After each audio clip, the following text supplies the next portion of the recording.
مجموعی طور پر اگر ہم دیکھیں تو چین کا مشرقی حصہ، یہ والا حصہ گنجان آباد ہے۔ اس حصے میں 6 حصوں میں آبادی خاص کر گنجان ہے۔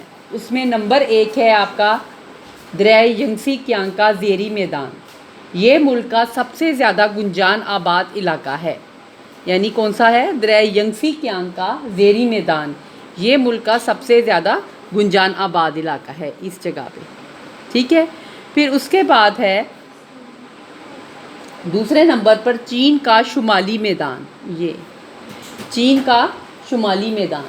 پھر وسطی جھیلوں کا میدان، جھیلیں یہ جو آپ کو نظر آ رہی ہیں نیلے رنگ کے پانی سے۔ پھر اس کے بعد جنوبی مانچوریا کا علاقہ۔ پھر 5ویں نمبر پر سکوان بیسن۔ پھر 6 نمبر پر دریائے سی کیانگ کا ڈیلٹا۔ ان کی نسبت قدرے کم گنجان اگر آباد علاقے دیکھیں تو اس میں سطح مرتفع لوئی میں فین اور وے کی وادیاں اور جنوب مشرقی ساحلی علاقے کے ڈیلٹائی علاقے شامل ہیں۔ یہاں یہ ڈیلٹا علاقے ادھر۔ اب ہم یہاں کی زراعت کو دیکھتے ہیں۔ چین کو زراعت کے لحاظ سے دنیا میں نمایاں مقام حاصل ہے۔ یہاں پہ انٹینسو کلٹیویشن کی جاتی ہے، یعنی عمیق کاشتکاری عمل میں لائی جاتی ہے تاکہ اتنی بڑی آبادی کی غذائی ضروریات کو پورا کیا جا سکے۔ ملک کے کل رقبے کا صرف 10% حصہ قابل کاشت ہے، جو زیادہ تر مشرقی چین میں ہے اس جگہ پہ،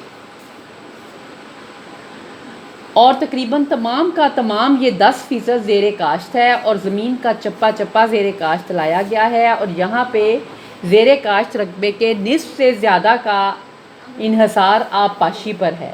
لیکن پھر بھی چین میں زیر آبپاشی رقبہ کسی بھی دوسرے ملک کے مقابلے میں بہت زیادہ ہے۔ لیکن یہاں کا مسئلہ یہ ہے کہ یہاں پہ زرعی زمین کی تقسیم در تقسیم سے چھوٹے چھوٹے کھیت وجود میں آ گئے ہیں، جس کی وجہ سے یہاں پر اقتصادی اعتبار سے یہ ایسا ہونا فائدہ مند نہیں ہے، چراگاہیں نہ ہونے کے برابر ہیں۔ کھیتی باڑی کا زیادہ تر انحصار انسانی محنت پر ہے۔ کھیتوں کا سائز چھوٹا ہونے کی وجہ سے مشینوں کا استعمال کم ہے، اس لیے مویشی وغیرہ باربرداری اور کھیتوں میں کام کرنے کے لیے یہاں پر پالے جاتے ہیں۔ اگر ہم چین کی فصلیں دیکھیں تو چین میں فصلوں کے زیر کاشت کا کل رقبہ 58.3 ملین ہیکٹر ہے، جس میں سے تقریباً 17.82 ملین ہیکٹرز پر آبپاشی ہے۔ ملک کے کاشت شدہ رقبے کے بیشتر حصے میں 3 فصلیں پیدا ہوتی ہیں، اور چاول کی فصل اس کے رقبے کے 1/5 حصے پر کاشت کی جاتی ہے، اور یہ چائنا کی سٹیپل فوڈ ہے۔ جس طرح کہ ہمارے یہاں پہ گندم، اس طرح چائنا میں اہم ترین فصل چاول ہے۔ اس کی کاشت زیادہ تر دریائے ہوئی کے جنوب میں دریائے ینگسی کی وسطی اور زیریں وادی میں ہوتی ہے۔ دوسری اہم فصل گندم ہے، جو شمالی چین میں دریائے ہوئی کے شمال میں کاشت کی جاتی ہے۔ گندم کی پیداوار کے لیے چین کا شمالی میدان اور وے اور فین کی وادیاں، خاص طور پر لوئس کے خطے، بہت مشہور ہیں۔ چاول اور گندم کی ملی جلی فصلیں وسطی چین ینگسی کیانگ کی وادی میں بھی کاشت کی جاتی ہیں۔ ان فصلوں کے علاوہ اس ملک میں دوسری کئی اجناس بھی کاشت کی جاتی ہیں۔ وسطی چین میں چھوٹے ریشے کی کپاس پیدا ہوتی ہے، وسطی چین میں، چین کے وسطی حصے میں۔ اس کے علاوہ مختلف قسم کے پھل اور سبزیاں پیدا ہوتی ہیں۔ شہتوت کے درخت یہاں پہ لگائے جاتے ہیں، جن پر ریشم کے کیڑے پالے جاتے ہیں، جن سے سلک یعنی ریشم حاصل کیا جاتا ہے۔ آپ دیکھتے ہوں گے کہ چائنا سلک بہت مشہور رہی ہے، ابھی بھی مشہور ہے، تو یہ یہاں پہ شہتوت کے درختوں پر ریشم کے کیڑے پال کر ان سے حاصل کی جاتی ہے۔ کوانگٹنگ کا صوبہ ریشم کی پیداوار کے لحاظ سے بہت زیادہ مشہور ہے۔ چاول اور چائے کی فصلیں چین کے مرطوب نیم ہاری جنوبی اور جنوب مغربی پہاڑی علاقوں میں کاشت کی جاتی ہیں، یعنی یہ جنوبی اور یہ جنوب مغربی علاقوں میں ان جگہوں پہ جو ہے وہ کاشت کی جاتی ہیں۔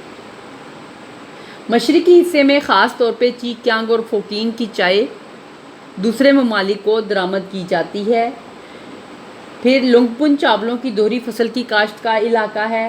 اس علاقے کی آب و ہوا چونکہ ٹراپیکل یعنی حاری قسم کی ہے، گرمیوں میں بہت گرم اور مرطوب ہوتی ہے اور چاول کی فصل کے لیے بہت کے سازگار حالات ہوتے ہیں۔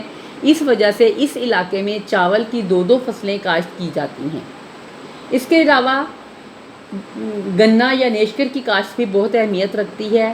سکوان کے علاقے میں چاول، شکرقندی، گندم، سرسوں اور پھلیاں کاشت کی جاتی ہیں۔ شکرقندی بھی چینی لوگوں کی مرغوب غذا ہے۔ چین میں جو گندم ہے وہ موسم سرما اور موسم بہار دونوں کی کاشت کی جاتی ہے۔ بہاری گندم ملک کے شمالی حصے میں جب درجہ حرارت سردیوں میں بہت زیادہ ہو جاتا ہے تو وہاں پہ موسم سرما کے بجائے موسم بہار میں گندم کاشت کی جاتی ہے۔ بہاری گندم کے علاقے ملک کے شمالی حصے میں دریا سنگاری اور لیاؤ کے طاس میں کاشت کیے جاتے ہیں۔ اس کی کاشت کے لیے چین کی دیوار عظیم کے نواحی علاقے اور منگولیا کے حاشائی علاقے بھی جو ہیں وہ خاص اہمیت کے حامل ہیں۔ پھر ملک کے خشک حصوں میں باجرہ کاشت کیا جاتا ہے اور اس کے علاوہ کاؤلیانگ سرگو اناج جو ہے وہ دریائی وادیوں کے پست علاقوں میں جو ہے وہ کاشت ہوتا ہے۔ اب کل ہم انشاءاللہ پڑھیں گے یہاں کی معدنی اور طاقتی وسائل۔ آج کے لیے آپ کا لیکچر اتنا ہی کافی ہے، اور آپ یہ جو نقشہ ہے اس کو اچھے طریقے سے بیٹا دیکھ کے پڑھیں اور اچھی طرح اس کا حدود اربا وغیرہ اور اس کی کاشت کے علاقے اور اس کی آبادی جو ہے وہ اچھی طرح یاد کریں۔ یہ امپورٹنٹ چیپٹر ہے۔ اللہ حافظ۔